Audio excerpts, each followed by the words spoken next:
President Trump sparring with Maine's governor during an event at the White House on Friday. The exchange occurring when Trump was discussing his executive order banning transgender athletes from women's sports.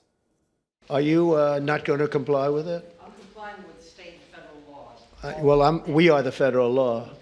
Well, you better do it. You better do it because you're not going to get any federal funding at all if you don't. And by the way, your population, even though it's somewhat liberal, although I did very well there, your population doesn't want men playing in women's sports. So you better comply because otherwise you're not getting any federal funding. See you in court. Every state, good. I'll see you in court. I look forward to that. That should be a real easy one. An uncomfortable moment, to say the least. Joining me now for more is constitutional law expert Robert McWhirter. He is a criminal defense and civil rights lawyer in Arizona. Robert, thanks for joining us on this. Maine's governor was fairly clear about challenging the legality of the executive order banning transgender athletes from competing. What's the legal precedent on this? Does it favor the state or the federal government in cases like this? Well, when President Trump said it would be fairly easy, he's right. It'll be fairly easy against him. Look, Congress allocates these monies to be spent, and the president, under the Constitution, must faithfully execute the laws, must take care to faithfully execute the laws, the laws that Congress has passed and Congress has appropriated money for. And he can't just decide, because he wants to make a point with the governor of Maine on transgender athletes, to not give money to Maine that's been allocated by Congress. It's a pretty simple legal question. There's also a congressional act, the Congressional Budget and Empowerment Act of 1974, in response to when Richard Nixon tried to do a much smaller scale thing. And the law is very clear. No, the president cannot just impound money and decide not to spend it. He's got to report to Congress, and Congress can tell him if that's appropriate or not. What's pretty noteworthy about this thing, too, is Trump set this up. He staged this.